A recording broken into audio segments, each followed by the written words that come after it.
emrolunduğu gibi dost ol. Ömür sayesinde üzerine dost ol. İlimizde sizlerle beraber Mevlid-i Nebi haftası münasebetiyle güzel bir programda Peygamberimizin anlatılacağı, dinimizin anlatılacağı, Peygamber Efendimizin ahlakının anlatılacağı güzel bir programda sizlerle beraber olmaktan ben de büyük mutluluk duyduğumu ifade etmek istiyorum. İş Peygamber Efendimiz'i anlamakla başlıyor. İşte bu toplantılarımızın, bu konferanslarımızın, hocalarımızın, vaizlerimizin, ilahiyatçılarımızın her vesileyle ifade ettiği Peygamber Efendimiz Resulullah Efendimiz'i anlamak, anladığımız ölçüde onu tatbik etmek, örneklerini kendi hayatımızda tatbik etmek. Bu da onu anladığımız ölçüde onu sevmekle başlıyor. İnsan sevdiği insanı takdir eder, onun yaratımını yapar. Ne kadar çok muhabbetin varsa bağlılığı o kadar fazladır. O yüzden Cenab-ı Hak hepimizi Allah'a hakiki kul, Peygamber Efendimiz'e hakiki ümmet, onun sevdiklerini hakiki seven, Allah'ı, Peygamberimizi seven kullarından eylesin Cenab-ı Hak hepimiz. Her şeyin başı sevgi. O yüzden tarihte baktığımız zaman Peygamber Efendimiz'in aşıkları, Allah aşıkları görüyoruz. Birçok tarihimizde var. Evet, İnşallah hepimiz Peygamber Efendimiz'in ümmeti olarak ona layık olan ümmetler olmak üzere Cenab-ı Hak'tan temennimiz, niyazımız budur.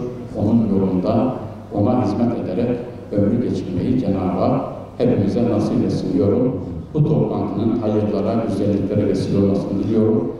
Kulluğun huzuruyla doğrulmaya, istikamet bulmaya ve yaşadığın sürece istikamet ehli olmaya, dosdoğru bir yola ve dosdoğru bir yolculuğa. Diyarbakır İslam şehridir, Diyarbakır sahabe şehridir, Diyarbakır peygamber şehridir, Diyarbakır surlarının her kapısında hamam olan, abdestsiz girilmeyen, abdestsiz gezilmeyen bir şehirdir. Diyarbakır Selahaddin Eyyubi'ye tıktıkları gül yağlarını emanet ederek haçlı çizmeleriyle kirlenen Mescid-i Aksa'nın mihrabını bu gül sularıyla yıka diye emanet eden annelerin, kadınların şehridir. Diyarbakır'a sahabe gibi yaşamak, Diyarbakır'a Musab bin Umeyr gibi olmak, Diyarbakır'a Sa'd bin Muaz gibi şimdi anlatacağım akıbetini olmak bütün dünyadan daha fazla yakışır. Allah iman edip de istikamet üzere yürüyenlere, iman ettim dedikten sonra işittim ve itaat ettim diyerek itaat edenlere daha dünyadayken melekleri gönderiyordu.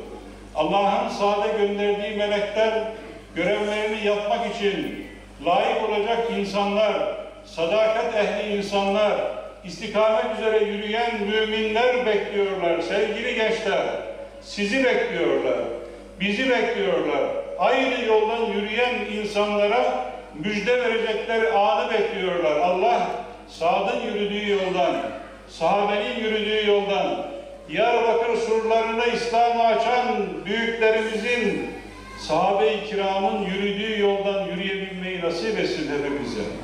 Bugün Peygamber Efendimiz Aleyhisselam'ın ahlak hayatımıza daha çok yansıdıkça, yolu yolumuz oldukça, onun gibi ağzından yalan çıkmayan, kursağından haram geçmeyen, gözüyle harama bakmayan, bedeni harama değmeyen, onun gibi kalbi imanla dolu, zikirle mutmain insanlar olabildiğimiz, ibadetinde taviz vermeyen, hayya alas-salah deyince beni çağırıyorlar, bilincine sahip olan insanlar oldukça, gençler oldukça, ki Diyarbakır'ın gençlerine tekrar ediyorum, herkese yakışır da Diyarbakır'ın gençlerine daha fazla yakışır. Çünkü ayrı bir emanet bilinci var sizde. Oldukça inşallah yarın akıbetimiz de peygamberlerle, sıddıklarla, şehit ve salihlerle beraber olacaktır. Çok teşekkür ediyorum. Katıldığınız, geldiğiniz için ayaklarınıza sağlık. Allah gül yüzlerinizle dünyada onu anmak için bir araya geldiğiniz gibi gül yüzünün etrafında mahşerde ve cennette de buluşabilmeyi nasip eylesin. Allah'ın selamı, rahmet ve bereketi üzerinize olsun. Allah'a emanet olun. Dosdoğru cennete giden bir yolda yürür.